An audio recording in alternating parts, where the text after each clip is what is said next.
नमस्कार।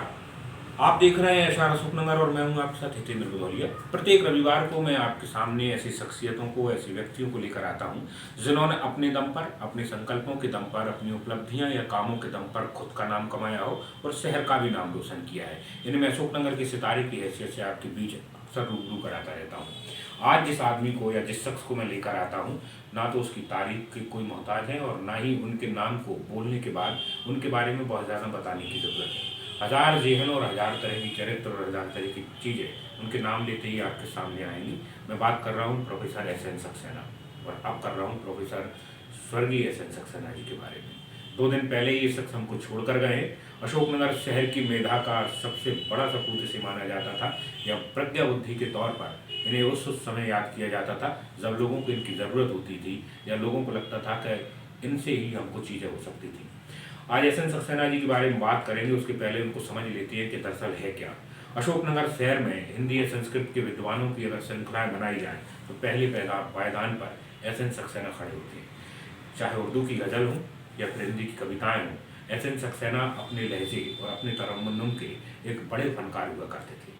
अशोकनगर शहर में मंचों के लिहाज से अगर बात किया जाए तो भूत तो न भविष्य तो, चूंकि मैं बच्चे का विद्यार्थियों में घोषणा के तौर पर कहता हूँ ये बात कि उनसे अच्छा आदमी फिलहाल की स्थिति में अशोकनगर शहर में नहीं है। जब वो मंच पर होते थे तो समा बांधते थे, उनका होना भर किसी भी कार्यक्रम की सफलता का सबसे बड़ा पर्याय होता था। ये उनके ऐसे व्यक्तिगत गुण थे जो उन्होंने खुद कमाए थे, मगर एक शिक्षकीय पेशे से रिटायर होने के बाद इस शहर से उनकी जो आत्मीयता जुड़ी रही वो उनको सलाम करने को जी करने वाली चीज़ होती है। पूरे 55 वर्ष तक इस शहर में रहे और इस शहर के बाद जो हासिल किया उन्होंने या जो हैसियत अपने आप में बनाई है, मुझे नहीं लगता कि जीवित इतिहास में किसी व्यक्ति ने इतनी प्रसिद्धि पाई है। 2 दिन पहले जब 12 तारीख को उनका महाप्रयाण हुआ, उसके बाद से अब तक हजारों लोग उनके लिए गमगीन हो चुके हैं, उनको जो है श्रद्धांजलि दे चुके हैं। किसी एक ऐसे व्यक्ति जो बहुत निष्पक्ष रहा हो, निर्विवाद रहा हो, निर्लिप्त रहा हो, उसके लिए शहर ने इस तरह विदाई दी हो ऐसा कम देखने को मिला हो। कोविड के कारण हम उनके अंतिम शरीर को भले ही विदा न कर पाए हो, मगर उनसे जुड़ी बहुत सारी यादें, उनसे जुड़ी बहुत सारी चीज़ें हैं। मैं सिलसिलेवार तरीके से आऊँगा और ये भी बताऊँगा कि दरअसल मेरे लिए एस एन सक्सेना थे क्या। देखिए, अशोकनगर के सितारे जब मैं कार्यक्रम को जो है तैयार कर रहा था तो एस एन सक्सेना पहले व्यक्ति थे जिनके साथ मैंने इस पूरे कार्यक्रम को डिजाइन किया था और उनको भी उस सूची में मैंने नाम दिया था कि हरिद्वार को जब लोग आते हैं तो मैं 25 तारीख को जब आपका बर्थडे होगा दिसंबर के माह में, तो आपको अशोकनगर की सितारे की हैसियत से इस डॉक्यूमेंट्री के तौर पर लाऊंगा। मगर मुझे पता नहीं था कि 12 मार्च को उनके जाने के बाद अनायास मुझे उनके लिए काम करना पड़ेगा। देखिए, कुछ ऐसी चीज़ें हैं जो गुरु शिष्य परंपरा में मैं उनके साथ मैं बता देता हूँ और ये मेरी गुरु दक्षिणा भी होगी और आज मेरी परीक्षा भी है कि दरअसल जिस तरह से वो मुझे मंचों के लिए तैयार कर रहे थे मैं उसको कितना निभा पाया हूँ, ये आप लोग मेरा मूल्यांकन कर दीजिए। मगर 2-3 चीज़ें मैं अपने लगाव के लिए बोले देता हूँ कि बीते 3.5 वर्ष से मैं जीवित संपर्क में था। मैं अगर शहर में हूँ तो ऐसा कोई दिन नहीं होता था जब मैं सक्सेना सर के घर में होता था। आप इससे समझ लीजिए कि मेरा और उनका अंतर संबंध कितना महत्वपूर्ण और कितना जरूरी था कि आखिरी मंच जब उन्होंने शेयर किया था तो वो मेरे छाड़ौरा कस्बे में पिताजी के द्वारा गीता का जो कार्यक्रम किया था उसमें थे और बड़े ही उन्मुक्त भाव से उस कार्यक्रम में उन्होंने भाग लिया था। और मैं ही वो अकेला व्यक्ति हूँ, जब वो भोपाल के हॉस्पिटल में भर्ती थे तब उन्होंने किसी एक व्यक्ति को याद किया था तो वो मैं था। मैं मिलने गया था और आखिरी मुलाकात करने वाला भी मैं ही व्यक्ति हूँ इस शहर में। और एक और बड़ी बात मैं आपके सामने कह रहा हूँ, मैं 3.5 वर्ष के जीवन में उस व्यक्ति को कभी निराश और कभी नकारात्मक बात करते नहीं देखा था। जब कयाल हॉस्पिटल से वो जा रहे थे तो पहली बार उनके मन में से, उनके दिल में से वो आवाज़ निकली थी, मुझसे कहा था कि बेटा आप नहीं बचेंगे। तो एक बड़ी विभूति का यूँ चला जाना स्तब्ध कर रहा है पूरे शहर को। अब मैं शहर की तरफ से, उनकी तरफ से कुछ चीज़ें आपको बता रहा हूँ। बीते वर्ष की 25 तारीख इस शहर को अच्छी तरह से याद है जब एस एन सक्सेना जी अपना 80वां जन्मदिन मना रहे थे। शहर के कोई 200-500 आदमी उस कार्यक्रम में, उस जलसे में शामिल थे।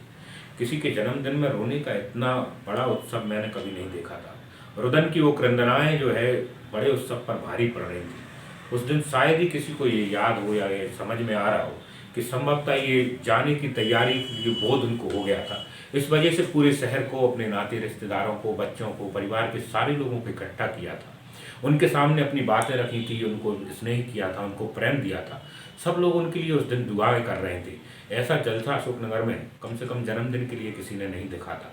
वो किसी को क्या पता था कि वो ये आखिरी जन्मदिन मना रहे हैं और देखिए कि उनके अंदर की जिजीविका कितनी बड़ी थी या चीज़ों को समझने की गुंजाइश कैसी थी। क्योंकि उस कार्यक्रम के 2 दिन पहले भी मुझसे यही कहा था कि चला चली की बेला में पता नहीं कब ये साँई ढल जाए, तो ये कार्यक्रम ऐसा भी कर लेते हैं जो लोगों को याद रहे। तो ये याद रहने वाला कार्यक्रम लगता है उन्होंने सोच समझ कर ही हमारे साथ किया था। देखिए, यूँ तो एसएन सक्सेना को बहुआयामी व्यक्ति के तौर पर अशोकनगर शहर में जाना जाता है, मगर जिस एक वजह से उनको सबसे ज़्यादा याद किया जाएगा वो रंगमंच सहित दूसरे मंचों के लिए उनका होना जो है बहुत ज़रूरी होता था। साहित्य से जुड़े कोई से मंच हो, शिक्षा से जुड़े कोई से मंच हो, रंगमंच से जुड़े कोई मंच हो, या समाज सेवा या दूसरे जो सामाजिक प्रकल्पों से जुड़े मंच हों, एसएन सक्सेना अगर मंच पे नहीं है तो उन मंचों को बहुत बेहतर नहीं माना जाता था। ये मान लिया जाता था कि जिस मंच पर, चाहे वो संचालक की हैसियत से हो, अध्यक्ष की हैसियत से हो, मुख्य वक्ता की हैसियत से हो, अगर वो है तो ये माना जाता था कि गरिमापूर्ण कार्यक्रम हो। देखिए, वो हिंदी की गज़ल लिखते थे, हिंदी के गीत और उर्दू की गज़ल लिखते थे, उनके अपने सुनाने के तरीके होते थे। कई सारी लोग उनको इन सब चीज़ों के कारण जानते हैं। अशोकनगर शहर के कवि सम्मेलनों की वो जान हुआ करते थे। इनके अलावा शहर में शिक्षाविद के तौर पर अगर किसी एक व्यक्ति ने नाम कमाया था तो वो एसएन सक्सेना ही थे। जीवन भर अंग्रेजी पढ़ाते रहे बच्चों को और हिंदी में विशारद हासिल किया था। आज भी उनकी लाइब्रेरी अशोकनगर शहर की सबसे जीवित और सबसे विशाल लाइब्रेरी के तौर पर मानी जाती है, जिसमें करीब करीब 2-3 हज़ार पुस्तकें हैं। भारतीय वाङ्मय, दर्शन और धर्म से जुड़ा बड़ा विषय और विषय वस्तु उनके पास है। देखिए, जिन चीज़ों के कारण एसएन सक्सेना को लंबे समय तक ये शहर याद करेगा, वो उनके कुछ ऐसे व्यक्तिगत स्वार्थ थे जिन्होंने उनको महामानव बनाने की यात्रा शुरू करा दी थी। एक व्यक्ति रिटायरमेंट के बाद शिक्षकीय पेशे में कैसे सम्मान प्राप्त कर सकता है और शहर भर का चहेता कैसे हो सकता है, वो सक्सेना जी से सीखा जा सकता है। सक्सेना सर ऐसे व्यक्ति थे जो निष्प्राण भाव से, निस्वार्थ भाव से और निर्विकार भाव से लोगों से मिलते थे। मुझे नहीं लगता कि किसी के साथ ऐसा कोई अनुभव होगा जो सक्सेना जी को याद करें और पिता के तौर पर उनके साथ में रहे। जीवन भर जिस आदमी ने एक निष्ठ साधना के तौर पर जीवन जिया हो, मृत्यु का वर्ण भी उन्होंने उसी तरह से किया है। कई सारी चीज़ों से मैं उनसे वाबस्ता रहा हूँ। जो चीज़ें मुझे सबसे ज़्यादा आंदोलित उनके लेकर करती हैं, उनके चरित्र को लेकर करती हैं, मैंने इतनी विविधताएँ, इतनी बहुआयामिताएँ किसी एक व्यक्ति में नहीं देखी थी। जब मैंने उन्हें सामाजिकता या समसामयिकता पर बातचीत करता था, उनसे ज़्यादा प्रमाणित व्यक्ति कोई नहीं होता था इस शहर में। किसी भी विषय वस्तु पर समीक्षा के तौर पर मुझे नहीं लगता कि इस शहर में एसएन सक्सेना की बराबर की हैसियत कोई पा पाएगा। एक ऐसा आलोचक जिसने कभी हैसियत और रुतबों की कोई जिक्र नहीं किया, कोई परवाह नहीं की। मैंने उनको अपने कई सारे जो है कार्यक्रमों में, समाचार चैनलों के लिए बनाए हुए आयोजनों में लिया है, उनसे बात की है। चाहे वो एक बार की मुझे अच्छी तरह से ध्यान है कि कलेक्टर मंजू शर्मा थी, खुले मंच पर उनकी आलोचना की थी कि जीवन भर पढ़ाया है हमने, आप सिर्फ बिल्डिंगें खड़ी करके जो है स्कूलों की हालत ख़राब कर रही हैं, ये बताइए कि पढ़ाने के लिए क्या कर रही हैं। ये वो व्यक्ति था जिसने जीवन भर एक तपस्या के तौर पर शिक्षा के लिए दिया था और उन्हीं से उम्मीद थी कि वो कलेक्टर को हड़काने की हैसियत में थे।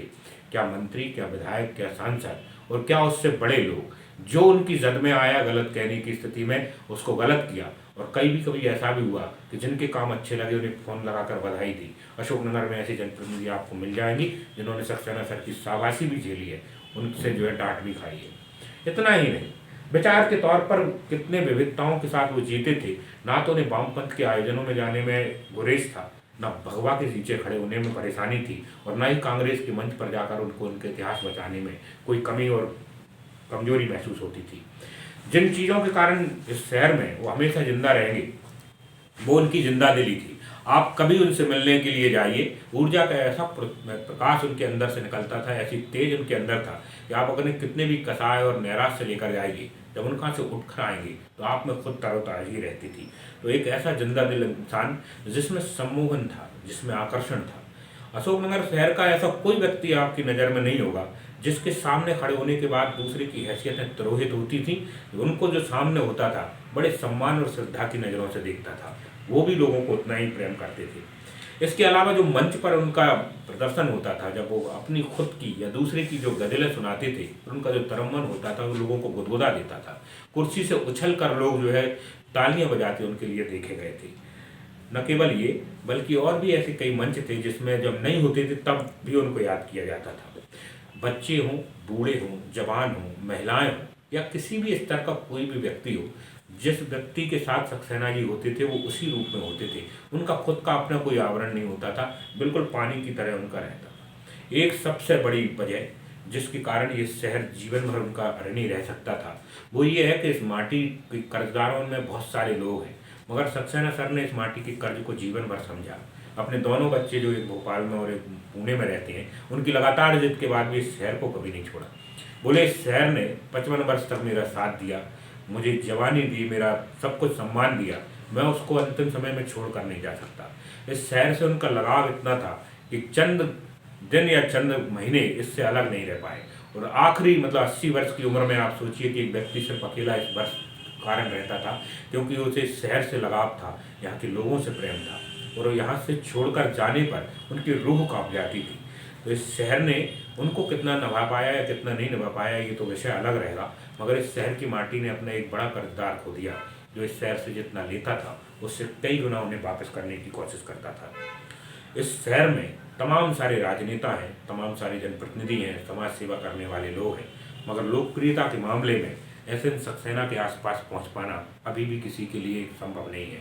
जो प्रतिमान वो स्थापित करके गए हैं, कल की फेसबुक की और दूसरी सोशल मीडिया की आप चीज़ें देख लीजिए। मुझे नहीं लगता कि जिनसे मिले हों, जिनसे नहीं मिले, या जिससे स्नेह का भाव रहा हो, उन सब लोगों ने इतना किसी को याद किया हो। मैं कुछ व्यक्तिगत ऐसे लोगों को जानता हूँ जो कल से आज तक रो रहे हैं, मैं उनमें खुद रहा हूँ, घंटों उनके लिए आंसू आने वाला हूँ, पता नहीं जीवन में कितने वर्षों बाद मैं रोया हूँ। तो रोने की जो चीज़ें एक दूसरे व्यक्ति के लिए जो मेरे खून से नहीं था, मेरे परिवार से नहीं था, उसके लिए शहर रोया हूँ, ये भी कोई पहला उदाहरण देखने को मिला है। कुछ ऐसी चीज़ें जो उनको हमेशा याद करती रहेंगी। देखिए तमाम सारे लोग उनके लिए लिख रहे हैं, मैं 2-3 लोगों के बारे में आपको बता देता हूँ। इस इलाके से वाबस्ता रहने वाले एक महात्मा है वीरेंद्र नारायण जी, कल उनसे फ़ोन पर बात हुई, उन्होंने जो बात कही है वो मुझे अभी भी स्मरण में है। बोले संन्यास परंपरा में हम लोगों को इतना महत्व नहीं देते, किसी की अच्छाई और किसी की ज़्यादा चीज़ों पर अंतर नहीं पड़ता, किसी के लिए आंदोलित और सम्मोहित नहीं होते। मगर सक्सेना जी मार साहब कहते थे उनको, वो उनके बारे में महात्मा जी का कहना था कि वो पहले व्यक्ति ऐसे लगे कि जिनमें ज्ञान की पिपासा थी। 80 वर्ष की उम्र में इतना सब ज्ञान होने के बाद उसका अहंकार नहीं था। ईश्वर की भक्ति में जब डूबते थे तो निर्लिप्त भाव से होते थे, इसलिए बार बार उनसे मिलने का मन होता था। हमारे शहर के एक बड़े युवा हैं जिनके क्रांतिकारी विचार होते हैं, उन्होंने ये बात जो मैं पहले बोल चुका हूँ, उन्होंने लिखी है फेसबुक पर कि सक्सेना जैसी लोकप्रियता हासिल करना कितना कठिन काम है। लोकेश पूरनचंद जी की बॉल पढ़िए, जिसमें वो नेताओं को ताकीद कर रहे हैं कि अगर आप में हैसियत है तो आप एसएन सक्सेना बन के बताइए। मुझे नहीं लगता कि लोकप्रियता के मामले में वहाँ इस शहर में अभी कोई पहुँच पाए। मेरी हालात उसको जो है जिस तरह से बयां किए जा सकती है। देखिए कल से मैं फेसबुक पर लिखने की कोशिश कर रहा हूँ, जो लोग मुझे जानते हैं, क्योंकि मैं लगातार संपर्क में रहा हूँ सर के, और लिखने को पढ़ने की कोशिश उनके साथ करता रहा था। 2 दिन में करीब 5 से 6 बार मैंने लिखने की कोशिश की, मगर जब मैं अपने भावों को शब्दों में बदलने की कोशिश करता था वो आंखों से झर रहे होते थे। तो ऐसी स्थिति में पंकज दीक्षित जी की पोस्ट मुझे बहुत नज़दीक लगती है कि उनसे साथ जुड़े इतनी जो है यादें हैं, इतने भाव हैं, इतने विचार हैं, उनके इतने आयाम हैं कि कोई सिरा पकड़ा ही नहीं हो रहा कि शुरुआत कहाँ से करें, मध्य कहाँ करें और समापन कहाँ करें। इसलिए मैंने कहा था कि मैं आज अपने आप को गुरु दक्षिणा के तौर पर पेश कर रहा हूँ। मैं परीक्षा भी दे रहा हूँ कि मैं सक्सेना जी को सही तरीके से निभा पा रहा हूँ, क्योंकि उनको चाहने वाले बहुत सारे लोग। एक आला दर्जे के कवि जो कभी छपने के लिए नहीं लिखे। देखिए यूं तो सक्सेना जी जीवन भर रचना धर्मिता के उसमें रहे, लिखते रहे, मगर छपने की कभी कोशिश नहीं की। पत्र पत्रिकाओं ने अपनी तरह से छपा दिया हो उनको, वो बात अलग है, मगर कभी संस्थागत तौर पर या पुस्तक के तौर पर वो आज हमारे पास में नहीं है। मगर जाने को लेकर उनकी कुछ कालजयी रचनाएं हैं, उनमें से एक जो मुझे अक्सर वो सुनाते थे, खाए नियति का परिहास कैसा सुना, विलग होने के लिए मिलन का दिन चुना, पर विरह की साख सूनी हो गई, दूर रहकर प्रीत दूनी हो गई। एक उनकी बहुत प्रसिद्ध गज़ल है जो बीते 2 दिन से सोशल मीडिया पर खूब ज़्यादा वायरल भी हो रही है, और वो भी बिल्कुल समापन को लेकर ही उन्होंने लिखी थी कि कोई मारे तो न मरे कोई, सिर्फ इतनी दुआ करे कोई, मौत आने तलक तो हम जी लें, इतनी मोहलत अता करे कोई, हादसों में तो आँख भर आए, हमसे इतनी वफा करे कोई, चंद लम्हे खुलूस उल्फत के, हंसते हंसते विदा करे कोई।